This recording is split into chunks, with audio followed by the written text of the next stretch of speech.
नमस्कार, आप देख रहे हैं IND हिंदी न्यूज। मध्य प्रदेश की संध्या समाचार में आपका स्वागत है।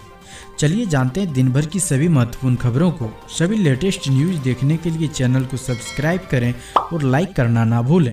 पूर्व मुख्यमंत्री शिवराज सिंह चौहान से मिले मुख्यमंत्री डॉक्टर यादव। मुख्यमंत्री डॉक्टर मोहन यादव ने पूर्व मुख्यमंत्री शिवराज सिंह चौहान से निवास पहुंचकर उनसे सौजन्य भेंट की। इस अवसर पर मुख्यमंत्री डॉक्टर यादव ने कहा कि पूर्व मुख्यमंत्री शिवराज सिंह चौहान को विदिशा लोकसभा सीट से टिकट मिलने पर उत्साह की लहर है। उन्होंने कहा कि शिवराज सिंह चौहान भाजपा के शुभंकर हैं। भगवान की कृपा से उन्हें जब भी मौका मिलता है वह और ज्यादा वोटों से चुनाव जीतते हैं। न सिर्फ विदिशा बल्कि प्रदेश और पूरे देश में उनकी भ्रमण की आवश्यकता है। उन्होंने कहा कि पूर्व मुख्यमंत्री चौहान से मुलाकात के दौरान उनसे कई मामलों पर चर्चा हुई है। मुख्यमंत्री यादव ने कहा कि प्रदेश को मामा के अनुभवों को लाभ मिलना ही है। उन्होंने कहा कि एक सीट मध्य प्रदेश में भाजपा जीतने वाली है, बाकी सीटों पर भी जल्द निर्णय होगा।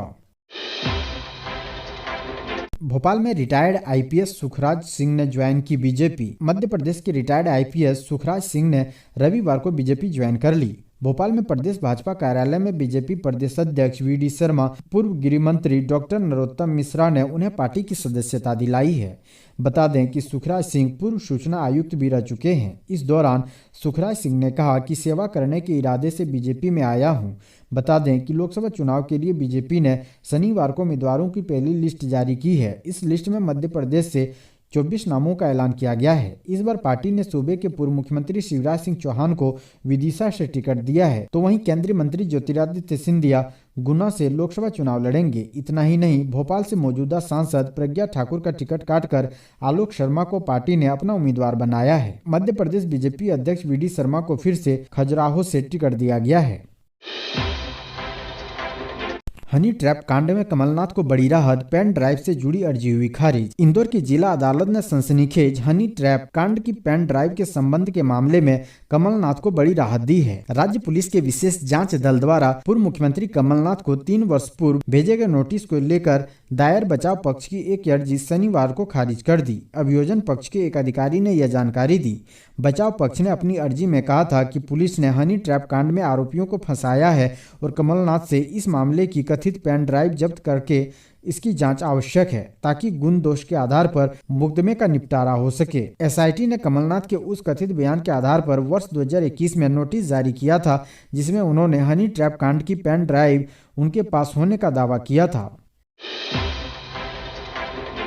मेरे कुछ शब्द शायद मोदी जी को पसंद नहीं आए, टिकट कटा तो प्रज्ञा ठाकुर PM मोदी पर क्या क्या बोल गई। लोकसभा चुनाव के लिए बीजेपी ने 2 मार्च को उम्मीदवारों की पहली लिस्ट जारी कर दी। 195 उम्मीदवारों की इस लिस्ट में जहां कई नए चेहरों को जगह दी गई है, वहीं कुछ सिटिंग सांसदों का टिकट काटा गया है। इनमें से एक नाम है विवादित बयानों को लेकर लगातार चर्चा में रहने वाली प्रज्ञा सिंह ठाकुर का, जो मध्य प्रदेश की भोपाल सीट से सांसद है। टिकट नहीं मिलने को लेकर अब उनकी प्रतिक्रिया सामने आई है। प्रज्ञा सिंह ठाकुर का कहना है कि उनके शब्द शायद PM मोदी को पसंद नहीं आए होंगे, इसलिए उनका टिकट काटा होगा। उन्होंने कहा कि यह संगठन का निर्णय है, इसमें यह नहीं सोचना चाहिए कि क्यों टिकट कटा, कैसे कटा। मैंने पहले भी टिकट नहीं मांगा था और अब भी नहीं मांगा है। हो सकता है मैंने कुछ ऐसे शब्दों का इस्तेमाल कर लिया जो मोदी जी को शायद पसंद नहीं आए। उन्होंने कहा था मुझे माफ नहीं करेंगे, लेकिन मैंने उसके लिए पहले ही माफी मांग ली थी। दरअसल साल 2018 लोकसभा चुनाव के दौरान नाथूराम गोडसे पर दिए प्रज्ञा ठाकुर के बयान ने बैठे बिठाए बीजेपी के लिए एक विवाद खड़ा कर दिया था। प्रज्ञा ठाकुर ने महात्मा गांधी की हत्या करने वाले नाथूराम गोडसे को देशभक्त बताया था। प्रज्ञा के इस बयान के बाद PM मोदी को भी प्रतिक्रिया देनी पड़ी थी। PM मोदी ने उनके इस बयान की आलोचना करते हुए कहा था कि वो उन्हें मन से कभी माफ नहीं कर पाएंगे।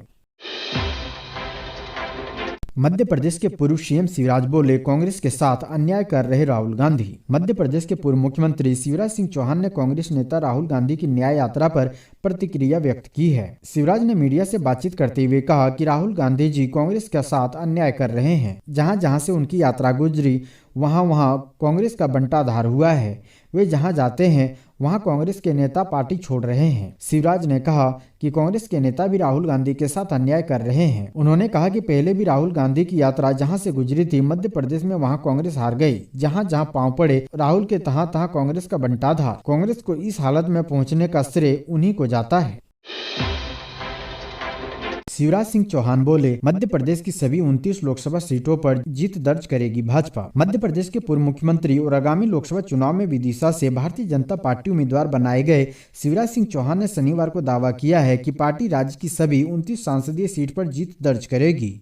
उन्होंने अपने आवास पर संवाददाताओं से कहा कि प्रधानमंत्री नरेंद्र मोदी मध्य प्रदेश की जनता के दिल में है। भाजपा सभी 29 सीट जीतेगी, हम सब मिलकर चुनाव लड़ेंगे। पूर्व मुख्यमंत्री ने इस मौके पर फिर एक बार मोदी सरकार आपकी बार 400 पार का नारा भी लगाया। उन्होंने कहा कि मध्य प्रदेश के मुख्यमंत्री मोहन यादव और प्रदेश अध्यक्ष वी.डी. शर्मा सहित भाजपा नेताओं ने चुनाव में जीत सुनिश्चित करने के बारे में चर्चा की है। चौहान ने कहा, एक पार्टी कार्यकर्ता के तौर पर मैं पूरी ताकत से काम करूंगा। शांति और प्रेम फैलाना है राहुल गांधी का मिशन। चुनाव से पहले कमलनाथ ने दिखाई पार्टी से एकजुटता। मध्य प्रदेश में कांग्रेस ने एकजुटता का रुख अपनाया। पूर्व मुख्यमंत्री कमलनाथ भी पार्टी के वरिष्ठ नेता राहुल गांधी की भारत जोड़ो न्याय यात्रा में शामिल हुए। नाथ हाल ही में उन अफवाहों को लेकर सुर्खियों में थे कि वह भाजपा में शामिल हो सकते हैं, जिसके बाद कांग्रेस अपनी टीम को एकजुट करने के लिए डैमेज कंट्रोल मोड में चली गई। नाथ ने अफवाहों को मीडिया की उपज बताकर खारिज कर दिया। यात्रा शनिवार को राजस्थान के धौलपुर से मध्य प्रदेश के मुरैना में प्रवेश कर गई। मुरैना में राहुल गांधी ने दोपहर करीब 3 बजे रोड शो निकाला और एक सभा को संबोधित किया। इस कार्यक्रम में दिग्विजय सिंह, कमलनाथ और उनके बेटे नकुलनाथ सहित दिग्गज कांग्रेस नेता मौजूद थे। साथ ही राज्य इकाई के अध्यक्ष जीतू पटवारी और विपक्ष नेता उमंग सिंगार सहित पार्टी के नए नेता भी मौजूद थे। एमपी प्रभारी जितेंद्र सिंह का बड़ा बयान, कहा अगले 5-6 दिन में जारी होगी कांग्रेस उम्मीदवारों की सूची। मध्य प्रदेश में भाजपा उम्मीदवारों की सूची जारी होने के बाद अब कांग्रेस की सूची का इंतजार है। इसको लेकर रविवार को कांग्रेस के राष्ट्रीय महासचिव और मध्य प्रदेश प्रभारी जितेंद्र सिंह का बयान सामने आया है। उन्होंने कहा है कि उम्मीदवार चयन करने की जो हमारी प्रक्रिया है वो लगभग 2 महीने से चल रही है। हम गाँव-गाँव जाकर ब्लॉकों और कार्यकर्ताओं से नाम ले रहे हैं। लंबी प्रक्रिया चलकर नाम तय होते हैं। उन्होंने कहा कि भाजपा में सिर्फ पीएम मोदी और गृह मंत्री टिकट बांटते हैं। जो टिकट नहीं मांग रहा है उसको तब पता पड़ता है, तब उसका टिकट घोषित हो जाता है। हमारे अगले 5-6 दिन के अंदर सेंट्रल इलेक्शन कमेटी की बैठक हो जाएगी और सूची जारी हो जाएगी। 2 दशकों का सूखा मिटाने वालों को किया साइड। बीजेपी ने कांग्रेस के हारे हुए उम्मीदवारों को दे दिया टिकट। भारतीय जनता पार्टी ने 195 उम्मीदवारों की पहली लिस्ट जारी कर दी है। इस लिस्ट में बीजेपी ने कांग्रेस समेत कई अन्य दलों से पार्टी में आने वाले नेताओं को भी टिकट दिया है। लोकसभा चुनाव के लिए जारी की गई पहली लिस्ट में बीजेपी ने मध्य प्रदेश की गुना सीट पर केंद्रीय मंत्री ज्योतिरादित्य सिंधिया को उम्मीदवार बनाया है। इस सीट पर मौजूदा बीजेपी सांसद केपी यादव का टिकट काट दिया गया है। ये वही केपी यादव हैं जिन्होंने गुना संसदीय सीट पर बीजेपी के 2 दशकों से सूखे को मिटाते हुए 2019 में जीत हासिल की थी। 2019 की लोकसभा चुनाव को चौंकाने वाले नतीजों में से एक यही सीट थी। इसी सीट पर चुनाव हारने के बाद ज्योतिरादित्य सिंधिया कमजोर होते दिखाई देने लगे थे और अंत में साल 2020 में वो बीजेपी के साथ मिल गए।